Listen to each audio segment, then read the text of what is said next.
The floor shook again, and Daniel pressed himself against the wall while dust rained from the ceiling.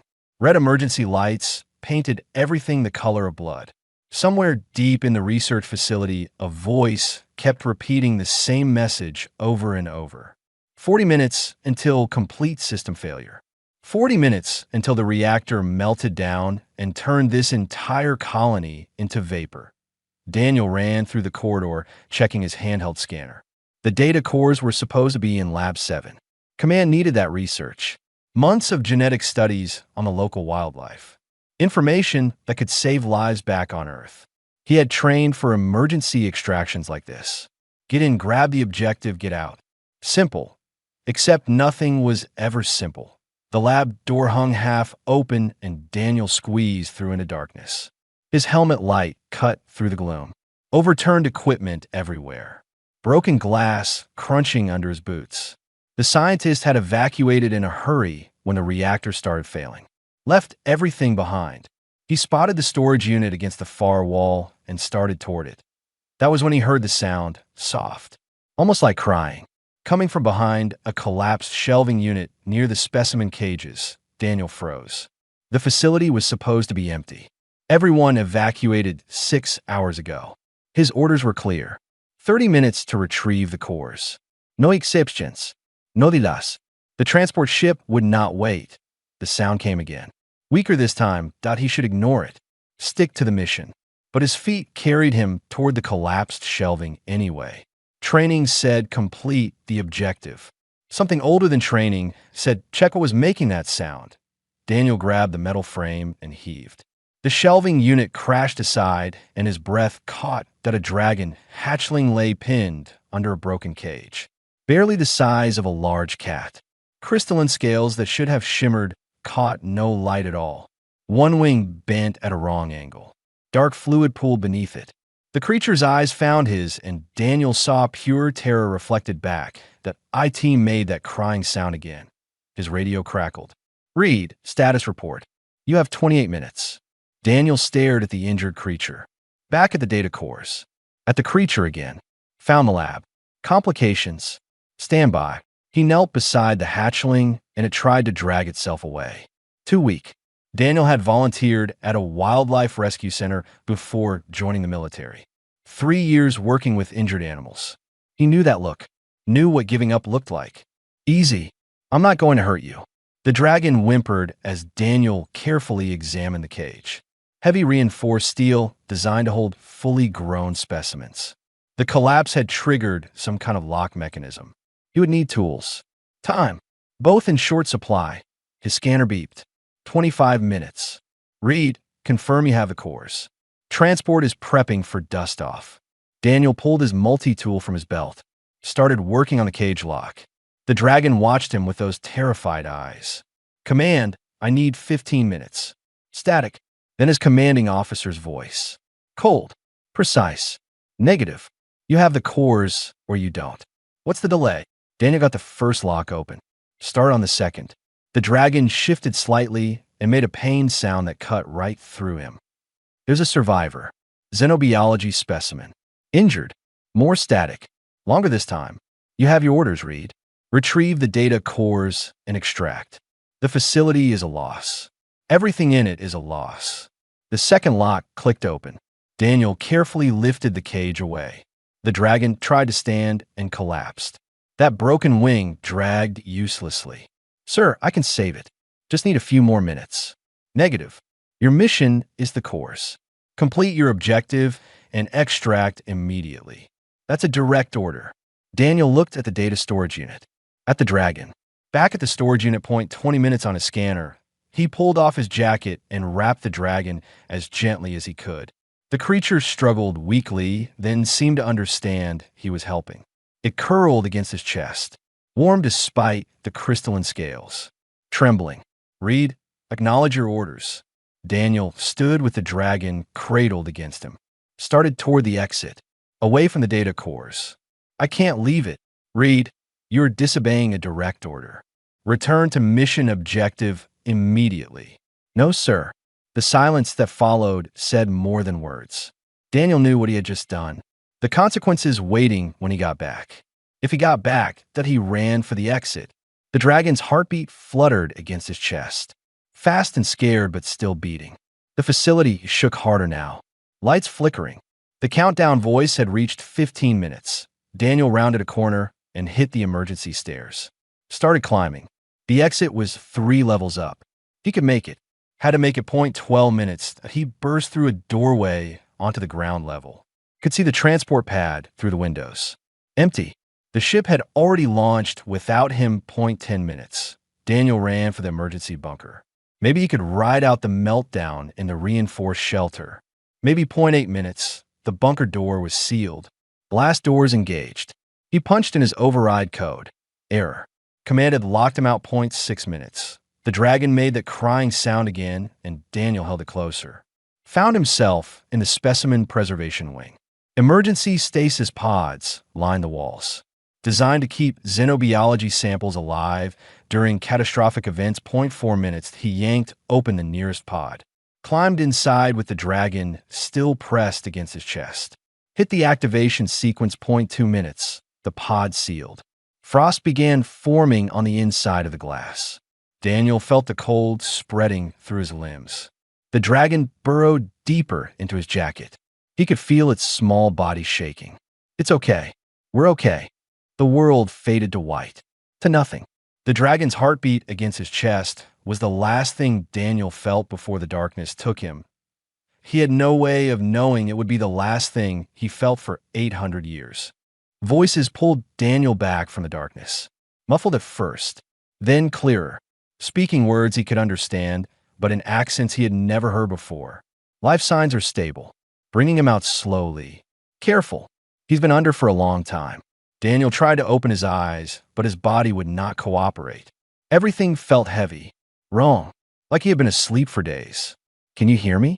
If you can hear me, try to move your fingers. He managed to twitch one hand. Something beeped nearby. Good. That's good. Take your time. The stasis fog will clear. Stasis. The word brought memories flooding back. The facility. The countdown. The dragon. Daniel forced his eyes open and immediately regretted it. Bright lights stabbed into his brain. Shapes moved around him. Blurry at first, then slowly coming into focus. 5 faces looked down at him. 5 different faces. One human. 2 others humanoid, but with features he did not recognize. One covered in what looked like fur. Another with scaled skin and shades of blue and green. Daniel tried to sit up, and gentle hands pushed him back down. Easy. You've been in stasis for a very long time. Your body needs to adjust. How long? His voice came out as a rasp. The 5 figures exchanged glances. The human spoke. A woman with gray hair and kind eyes. 817 years. Daniel stared at her, waiting for the joke, for someone to laugh. Nobody laughed. That's not possible. I'm afraid it is. Your stasis pod was designed for long-term preservation. It did its job very well. She smiled. My name is Sylvia. I'm part of the recovery team. We've been searching for you for 30 years. Searching for me? What? Another glance between them. The blue scaled 1 step forward. Because you're the first keeper. The one who saved Arya. The dragon. The hatchling you rescued from the facility. Daniel felt his chest tighten. Is she okay? Where is she? Silence fell over the group. Sylvia reached out and took his hand. She survived. Live a very long life. 800 years. But she died 150 years ago. The words hit harder than Daniel expected.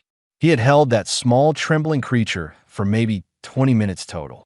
But somehow the news of its death felt like losing something important. I don't understand. Why were you searching for me? Because Arya spent her entire life looking for you. When she realized you were likely in stasis somewhere, she made it her mission to find you. She never stopped believing you were alive. Sylvia squeezed his hand. When she died, she left instructions. Made us promise to continue the search. To find the keeper and bring him home. Home? I don't even know where I am. You're aboard the memorial station. Built in orbit around Viridian 7. The planet where you and Arya were found. The furred being gestured to a window. We've been excavating the old facility site for decades. Daniel managed to sit up this time. His body protested, but he pushed through. I need to understand what happened. The dragon was just a hatchling. How did it live 800 years. The blue-scaled being spoke. Her species has extraordinary longevity. Arya was the last of her kind when you found her. The facility was studying her because Draconis stellaris were thought to be extinct. Because of you, they're not. Another team member spoke. This one humanoid, but with silver skin that seemed to shimmer. There are over 10,000 of her descendants alive today. Daniel shook his head. That doesn't make sense. I saved one dragon. How does that lead to 10,000? Because Arya didn't just survive. She thrived, and she used her long life to change everything. Sylvia pulled out a small device and projected a hologram into the air. After she healed from her injuries, after she accepted you weren't coming back, she made a choice. She decided to honor what you did by doing the same for others. The hologram showed images. A younger dragon, Arya, he supposed, standing between two groups of armed ships, speaking to crowds, sitting in what looked like a council chamber. She became an ambassador, a mediator. For 800 years, she worked to bring species together, to prevent conflicts, to protect the vulnerable. Sylvia cycled through more images. She stopped 3 major wars, saved billions of lives, established sanctuaries for endangered species across 50 worlds. She did all that because I pulled her out of a cage. She did all that because you showed her what compassion looks like, what it means to choose kindness even when it costs you everything. Sylvia closed the hologram. You disobeyed orders to save her, lost your career, your life as you knew it. She never forgot that. Daniel felt overwhelmed. I wasn't trying to change the galaxy. I just couldn't leave her there to die. We know. That's what made it so powerful. The silver-skinned being leaned forward. Arya created something called the Keeper Accord. It's the foundation of our entire civilization now. The idea that compassion transcends species, that protecting the vulnerable is a sacred duty, that small acts of kindness matter more than grand gestures. She left you a message. Sylvia pulled out another device, recorded just before she died. She hoped we would find you someday. The hologram activated again. This time it showed an old dragon, scales dulled with age, but eyes still bright and intelligent. She looked directly at him, and Daniel's breath caught. Hello, my keeper. The voice was soft, warm. If you're seeing this, then Sylvia and her team succeeded. I wish I could have lived to see your face again, to thank you properly for what you gave me. The dragon shifted, and Daniel could see she was tired. Very tired. I forgive you for leaving me. I know it wasn't your choice. I know you would have stayed if you could. Tears rolled down Daniel's cheeks before he realized he was crying. I spent 800 years trying to be worthy of what you did, trying to pass forward the gift you gave me. I hope I succeeded. I hope the galaxy I'm leaving behind is kinder than the one I was born into. If it is, that's because of you. Arya's image smiled. Rest well, Keeper. You earned it. And thank you for everything. The hologram faded. Daniel sat in silence while the team gave him space to process. 800 years.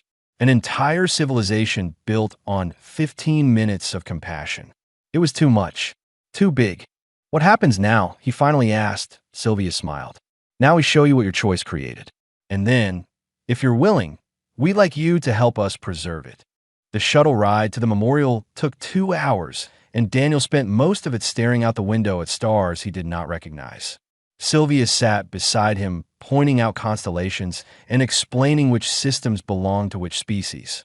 He tried to pay attention, but his mind kept drifting back to Arya's message. We're approaching now, Sylvia said softly. Daniel looked forward and his jaw dropped. The structure floating in space before them defied description. Massive crystalline spires reached out in all directions like frozen flames. Light danced through transparent sections, revealing gardens and chambers within. At the center, protected by layers of shields, sat what looked like a dragon carved from diamond. Is that her? Yes. When Arya died, representatives from 200 civilizations came to pay respects. They decided together to preserve her here, to create a place where people could come and remember what she taught us. The shuttle docked, and Daniel followed Sylvia through corridors filled with beings from dozens of species. Many stopped and stared when they saw him. Some bowed. Others pressed hands to their hearts or made gestures he did not understand. All of them looked at him with something like reverence. It made his skin crawl. They know who I am. Your image has been preserved in every history archive across the galaxy. The moment you entered that stasis pod with Arya is taught to children of every species. Sylvia guided him past a group of young dragons who whispered excitedly, "You're a living legend.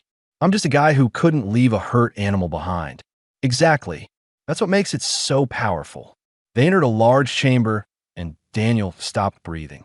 Arya rested on a platform of white stone, her body perfectly preserved through some technology he could not fathom. She looked peaceful, ancient, beautiful in a way that made his chest ache. Around the chamber, holographic displays showed moments from her life.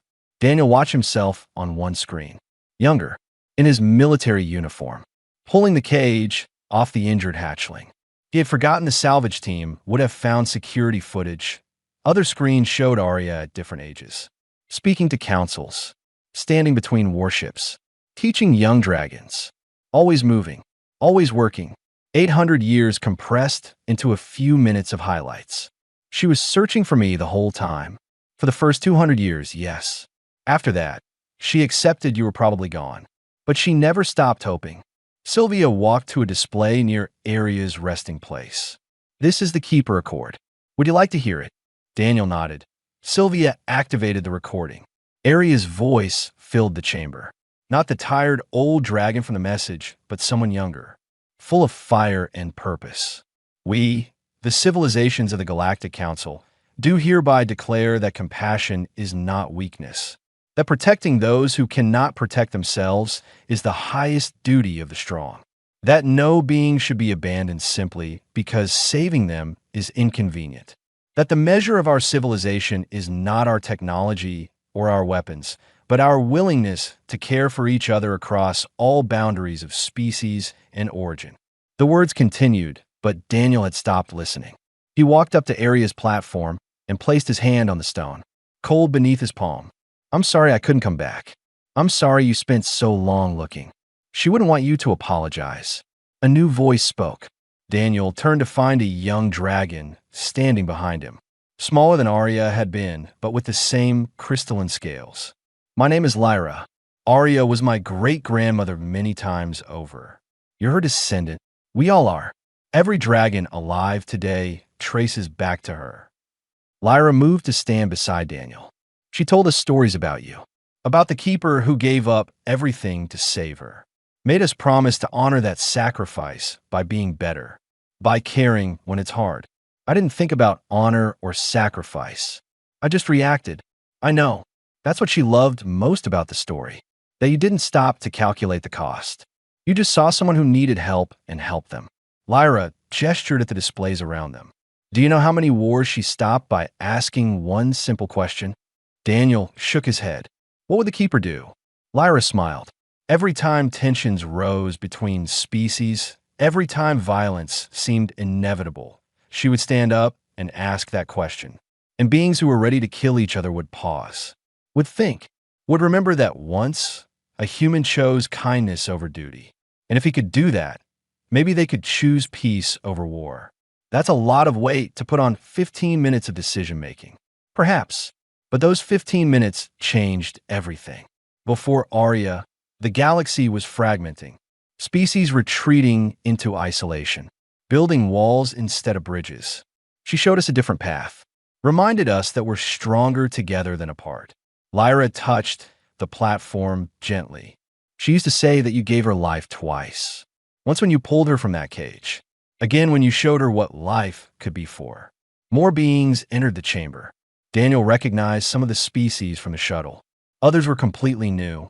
All of them moved with quiet respect toward Arya's resting place. They come every day, Sylvia explained. Thousands of pilgrims. To pay respects. To recommit themselves to the Accord. Daniel watched a group of children, each from a different species, place flowers at the platform.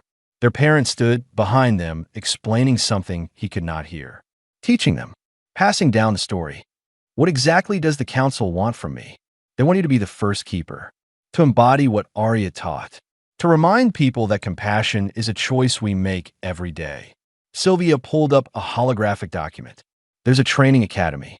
New graduates serve as mediators and protectors across the galaxy. They want you to help lead it. I'm not a teacher. I'm a soldier who disobeyed orders. You're someone who chose mercy when the rules said abandon. That's exactly what we need to teach. Daniel looked at Arya again. Tried to imagine 800 years of working toward a better galaxy, of carrying the weight of that choice he had made. She had done it, turned his moment of weakness, as his commanders had called it, into something meaningful.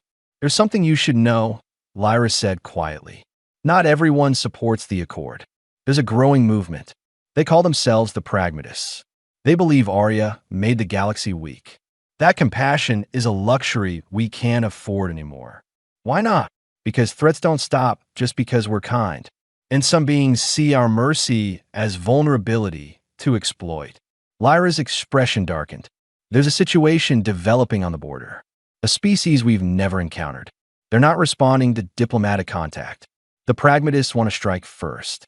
The Council wants to try the Accord approach. Daniel felt a familiar weight settling on his shoulders. The weight of decisions that mattered, of choices that would ripple outward. When do I meet this council?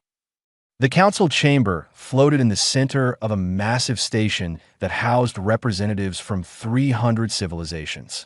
Daniel walked through security checkpoints feeling completely out of place in the formal robe Sylvia had insisted he wear. Every being they passed stopped to stare. Some saluted, others bowed. A few reached out to touch his sleeve like he was some kind of holy relic. Is it always like this? Daniel whispered. Only when legends walk among us. Sylvia replied with a small smile. Try to get used to it. You're going to see a lot more of this. The chamber doors opened and Daniel stepped into organized chaos.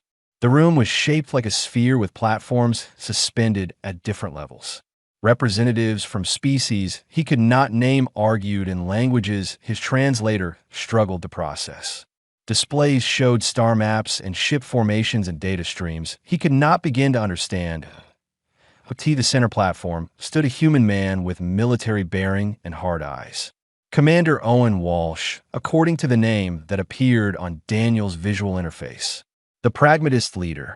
He turned when Daniel entered, and something like disdain flickered across his face. So the sleeping hero finally joins us. How convenient. Daniel bristled, but Sylvia touched his arm in warning. Commander Walsh leads the Military Response Division. He's been advocating for preemptive action against the unknown species, because waiting for them to attack first is suicide. Walsh pulled up a holographic display. This is the swarm. That's what we're calling them. Biological ships. Millions of them, moving through our border systems, consuming everything in their path. Daniel studied the images. The ships did look organic. Pulsing masses connected by what appeared to be living tissue. Have we tried communicating? Of course we tried. No response.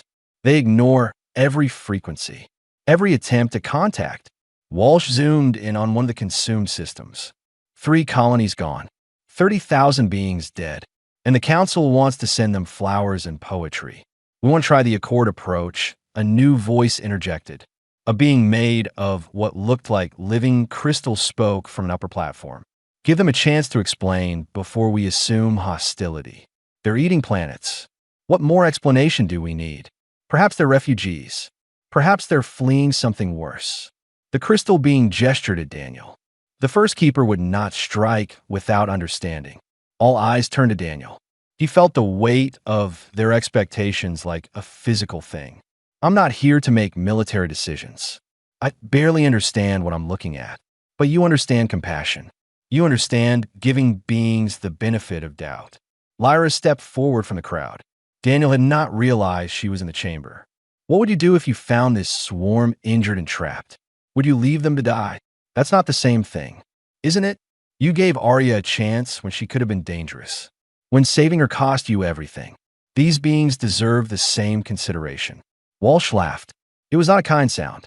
This is what the Accord has done to us.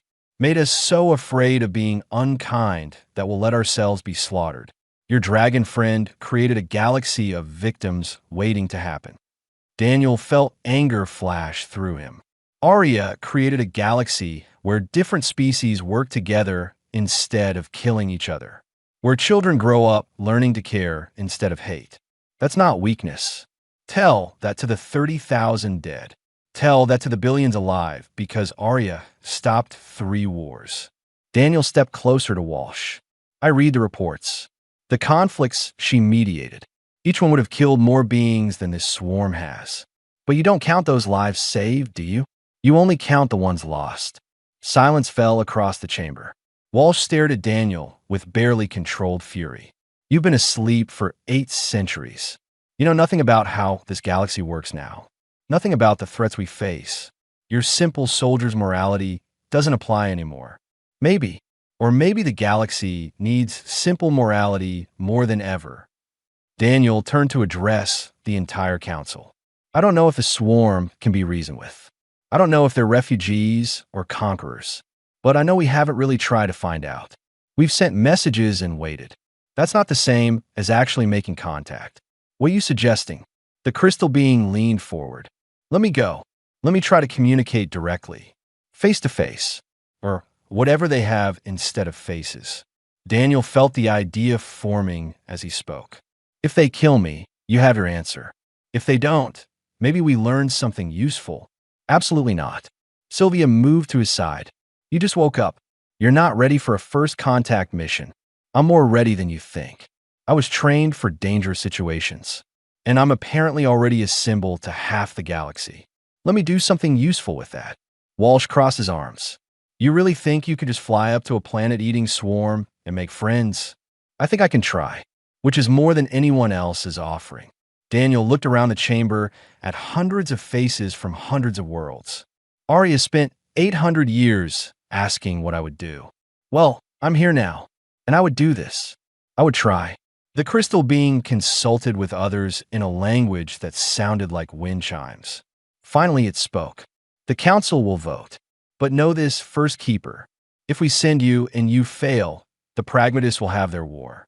Your death will be seen as proof that compassion has limits. I understand. Do you? Walsh stepped closer. Because I've read your file. The original one from 8 centuries ago. You disobeyed orders. Got yourself frozen because you were too stubborn to follow protocol. And now you want to risk restarting that pattern on a galactic scale. I want to honor what Arya built. She believed in giving beings a chance. I won't let her legacy die because we're afraid. The vote took 3 hours. Daniel spent them in a side chamber with Lyra and Sylvia learning everything they knew about the swarm. Behavioral patterns, movement trajectories, the systems they had consumed, and how quickly. They're not random, Lyra observed. Look at the path. They're moving in a straight line, like they're going somewhere specific. Or running from something, Daniel added. Sylvia pulled up data on the consumed colonies. The destruction is efficient but not sadistic. They take what they need and move on. No torture, no trophy taking, just consumption and continuation. That sounds like survival behavior, not conquest. The chamber doors opened. The crystal being entered with an expression Daniel could not read on its alien features. The council has voted. You may attempt contact, but you will not go alone. Commander Walsh will accompany you with a military escort, and you will have 72 hours. After that, if no progress is made, we authorize defensive action. Daniel nodded. When do we leave? Immediately. The swarm has just entered the Kepler system. If we're going to make contact, it needs to be before they reach the inhabited worlds there. Walsh appeared in the doorway. Hope you're ready, hero, because if this goes wrong, your name will be remembered for destroying the Accord, not creating it. Daniel floated in zero gravity near the airlock while Walsh and Sylvia argued over the communication plan for the 100th time. Outside the ship's viewport, the swarm moved like a living storm. Millions of bioships pulsing with bioluminescence as they flowed past the contact vessel. This is insane, Walsh said again. We should fall back and regroup. We have 40 hours left before the deadline. Let me try. Daniel checked his pressure suit seals. The plan was simple. Stupid but simple. Exit the ship. Float toward the swarm. See what happened. Lyra pressed her claws against the observation window. The patterns are beautiful. Look how they move together, like a school of fish. Fish that eat planets, Walsh muttered. Daniel activated his suit radio. Opening airlock in 60 seconds. If I'm not back in 30 minutes, assume I failed. Daniel, wait. Sylvia grabbed his arm. We could try one more broadcast.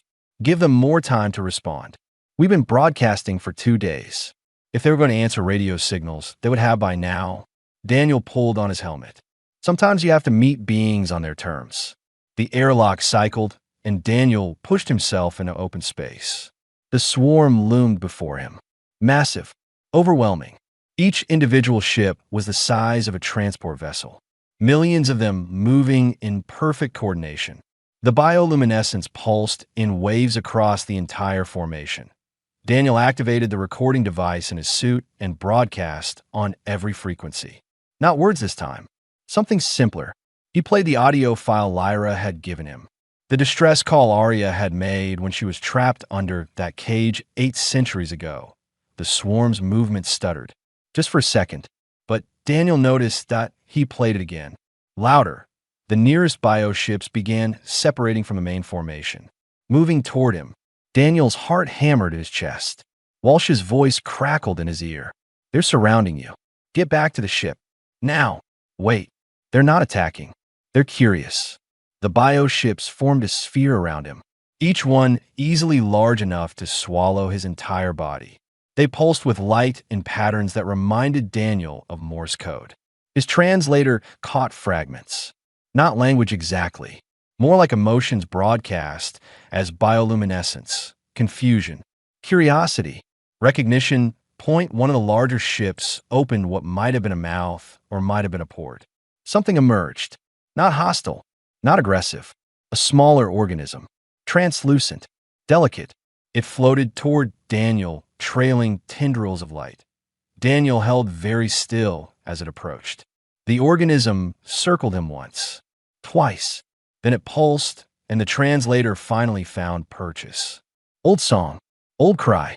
Why you sing old song? Daniel's breath caught. You understand that sound? We saved singers of that song. Long time past, when their world broke. We carried them to new place. The organism pulsed brighter. Why you have their cry? One of those singers was my friend. I saved her life. She saved mine. The organism went still. Then it pulsed in rapid bursts. The entire swarm responded. The bioluminescence synchronized across millions of ships. Daniel's translator struggled to process the cascade of meaning. Keeper. The stories say keeper. Singer who lived, told stories. Of one who chose her over duty. Who gave up everything. You are that one. I am. The swarm pulsed again. Daniel felt vibrations through his suit. Not threatening. Something else. Reverence maybe.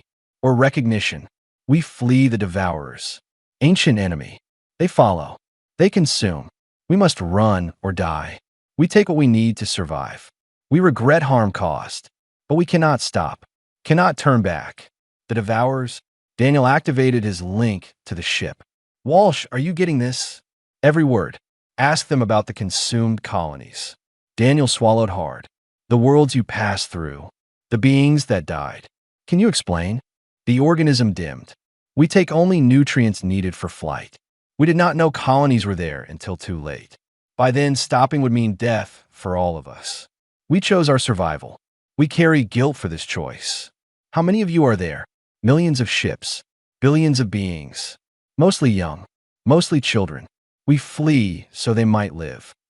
Daniel's chest tightened. Refugees. Running from something worse. Exactly what Sylvia had suggested. If we help you, if we find you a safe place to settle, will you stop consuming inhabited worlds? Yes. We want only safety. Only chance to rebuild. The singer who lived once told us stories of Keeper Accord. Of galaxy that protects vulnerable. We hoped it was true. We hoped you would help. Arya told you about the Accord. Long ago, before she died, she came to our old world, spoke of compassion across species. We remembered. We believed. That is why we came this direction, toward lands touched by her teaching. Daniel felt tears forming. Even after death, Arya was still guiding lost creatures towards safety, still teaching the galaxy to care. Walsh, can you verify what they're saying about the Devourers? Silence for a moment. Then Walsh's voice came back tight with tension.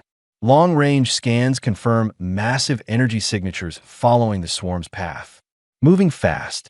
Whatever they're running from, it's real. And it's hunting them. Daniel looked at the organism floating before him, at the millions of ships beyond, each one carrying families. Children, beings just trying to survive. I could try to help, but I need you to stop taking resources from inhabited systems. I need you to trust me while we find you a safe place. We trust. Singer who lived trusted Keeper. We trust also. The organism pulsed and the swarm shifted. Changed course slightly, away from the nearest inhabited system. We wait. We hope.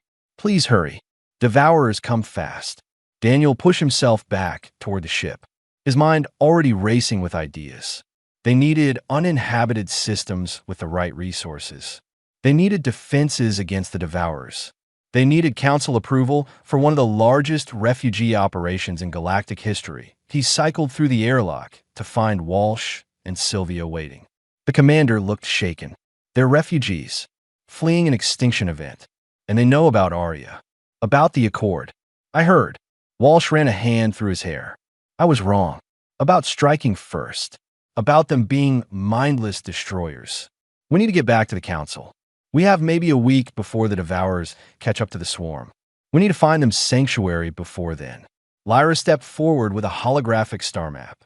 There, the sanctuary belt. 15 uninhabited systems rich in the elements they need. We established them as refugee zones after the Third Border War. They're perfect and defensible, Walsh added, his tactical mind engaging. We can position fleet elements to hold off these Devourers while the swarm establishes themselves. Sylvia smiled. The First Keeper's first mission, saving billions by choosing to listen instead of fight. Arya would be proud. Daniel looked out the viewport at the swarm, at the millions of lives hanging in balance. Let's hope the council agrees. Because if they don't, this gets a lot more complicated. 3 years passed like water through Daniel's fingers.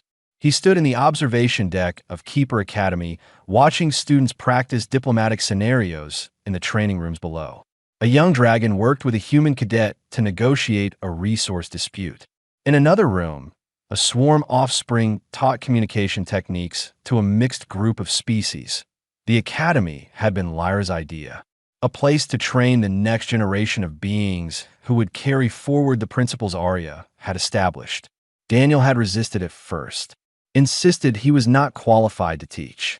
But Sylvia had worn him down with logic and Lyra had worn him down with persistence. Now the academy held 300 students from 80 different civilizations, all of them learning that compassion and strength were not opposites, that protecting the vulnerable required courage, that small choices mattered. The swarm integration is ahead of schedule, Walsh said, approaching with a datapad. The commander had changed in 3 years. Still sharp, still tactical, but softer around the edges. They're producing the enzyme compound we need for the new shield generators. Should have full coverage of the sanctuary belt within 6 months. And the Devourers, holding at the barrier we established. Their probes tested occasionally, but they haven't committed to a full assault. The Swarm Queen thinks they'll eventually give up and find easier prey. Walsh pulled up a star map. Which brings me to the other situation. Remember the uncontacted species we detected near the outer rim? Daniel nodded. Another potential crisis. Another chance for the galaxy to choose fear or hope. They've started broadcasting primitive radio signals. They're at roughly the same technological level Earth was in the 21st century. So first contact protocols apply. Yes, and the council wants to send a keeper team. Walsh looked at Daniel meaningfully. Specifically, they want to send one of your students. As a final test before graduation, Daniel felt pride and worry in equal measure. Which student? Let them volunteer. See who steps forward. They descended to the main training hall where students gathered between sessions. Daniel cleared his throat and the room fell silent. Dozens of faces turned toward him, some familiar after 3 years of teaching. Others still new, all of them eager. We have a situation. A species making their first steps into interstellar communication. They're alone, probably scared, definitely unprepared for what's out there. Daniel pulled up the broadcast signals. Simple mathematical sequences. Basic information about their world. They need someone to make contact, to show them the galaxy can be kind. Who wants the assignment? Hands and claws and tentacles shot up across the room. Daniel smiled. They had learned well. Why should I choose you? He asked a human student in the front. Because I've studied every first contact scenario in the archives. I know the protocols. Good, but not good enough. Daniel turned to his swarm offspring. What about you? Because my people were shown mercy when we needed it most. I want to pass that forward. Better, but still missing something. Daniel scanned the room, and his eyes landed on a young dragon near the back. Smaller than Lyra, quieter than most. She had not raised her claw. Why aren't you volunteering? The dragon hesitated. Because I'm afraid. What if I make a mistake? What if I say the wrong thing and they react with violence? What if I'm not ready? Now that's honest. Daniel walked over to her. What's your name again? Kia. Well, Kira, let me tell you something. When I found Arya, I was terrified. Knew I was throwing away my career. Knew my commanders would court-martial me if I survived. Knew I was choosing between duty and conscience, and there was no good answer. But you chose her anyway, because being afraid and doing the right thing aren't mutually exclusive. In fact, I think courage only exists when you're scared. When it's easy, that's not bravery. That's just following the path of least resistance. Daniel looked around at all the students. The species that needs contact isn't going to care about your credentials or your knowledge of protocols. They're going to care whether you see them as people, whether you're willing to risk something to help them, whether you choose compassion when fear tells you to run. Kira stood slowly. Then I volunteer. Not because I'm not afraid, but because being afraid and still trying is what you taught us. Daniel felt something warm in his chest. Pride maybe, or hope. You leave tomorrow. Walsh will brief you on the details. And Kira, take Sylvia with you. She's the best diplomat I know. The students erupted in cheers. Kira looked overwhelmed and excited and terrified all at once. Exactly how Daniel had felt walking into that lab 8 centuries ago. Later, Daniel found himself back at the memorial station, standing before Arya's preserved form like he did at least once a month. Some habits die hard. Your descendant is doing well, he said to the silent dragon. She's brave. Like you were. He pulled out the small data chip Lyra had given him, one of Arya's private recordings, made near the end of her life. He had watched it 100 times, but it never got easier till Arya's hologram appeared. Old and tired, but eyes still sharp. If you're watching this, keeper, then something has happened that required the choice again. Someone stood where you stood, faced fear, and chose kindness anyway. She shifted, and Daniel could see pain in the movement. I spent 800 years wondering if I made the right choice. If building a civilization on compassion was foolish. If the pragmatists were right that the galaxy was too dangerous for mercy. She paused and looked directly into the camera, directly at Daniel across the centuries. But then I remember you. Remember that you didn't calculate odds or weigh consequences. You just saw someone who needed help and helped them. And I realized that's the only calculation that ever mattered. Not whether kindness always wins, but whether we choose it anyway. The hologram faded. Daniel stood in silence while other pilgrims moved through the chamber around him. A family with young children, an elderly couple holding hands, a group of students taking notes for some project, all of them here because one scared soldier made a choice. Because one dragon spent her life honoring that choice. Because compassion, even in small moments, echoed across centuries. Daniel's communicator buzzed. Walsh with an update on Kira's mission prep. He smiled and headed for the exit. There was work to do, students to teach, choices to make, a future to build. Outside the memorial station, stars shone in arrangements Arya had lived to see, but Daniel was still learning. Somewhere out there, Kira prepared for her first solo mission. The swarm built new homes in the sanctuary belt. The devourers tested barriers, but found them holding. And countless beings went about their lives in a galaxy that chose to care. Daniel thought about the data cores he never retrieved, the career he never finished, the life that ended the moment he pulled that cage aside.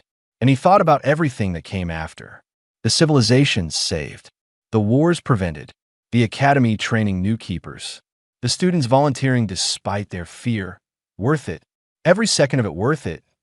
He boarded a shuttle back to the academy and watched the memorial station shrink behind him. Area's crystalline form, glinting one last time before distance, made it just another point of light among billions. Rest well, old friend, Daniel whispered. I've got the next shift.